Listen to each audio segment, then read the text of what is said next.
প্রতিষ্ঠান। সে বিষয়ে জানাতে চট্টগ্রাম থেকে যুক্ত হচ্ছেন আমার সহকর্মী শহীদুল সুমন। সরাসরি যাচ্ছি তার কাছে। সুমন, প্রথম দিন শিক্ষার্থী উপস্থিতি কেমন ছিল বা আজ কি অবস্থা সেখানে আমাদেরকে জানাবেন।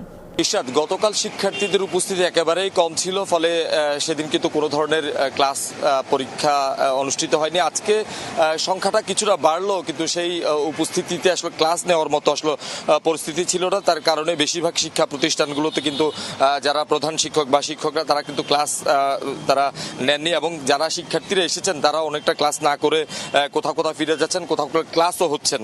আমরা সেই তথ্য পাচ্ছি। আমরা শিক্ষার্থীদের সাথে একটু কথা বলতে চাই। একটু যদি আসলে বলেন আর কি, আপনারা এসেছেন, ক্লাস হয়েছে কিনা?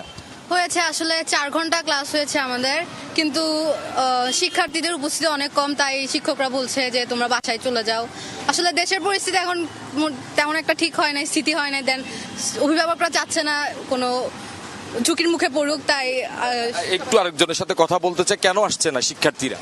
তারা এখনো তাদের মধ্যে একটা আতঙ্ক বিরাজ করছে, যার কারণে মা বাবারা সেফ মনে করে না তারা যেন বাহিরে যায়, সন্তানদের কোনো ক্ষতি হয়ে গেলে, এই কারণে তারা সেফ ফিল করছে। ধন্যবাদ। আসলে ইশরাত, শুনছিলেন শিক্ষার্থীরা আসলে বলছেন যে নিরাপত্তাহীনতার কারণে তাদের অভিভাবকরা যেমন তাদেরকে পাঠাতে চাচ্ছে না, তারাও আসলে রাস্তায় যখন বের হন তবে তাদের কাছেও আসলে নিরাপত্তাহীনতার ঝুঁকির মধ্যে তারা পড়ে। তবে ধীরে ধীরে পরিস্থিতি স্বাভাবিক হবে, এমনটি আসলে শিক্ষকরা বলছেন।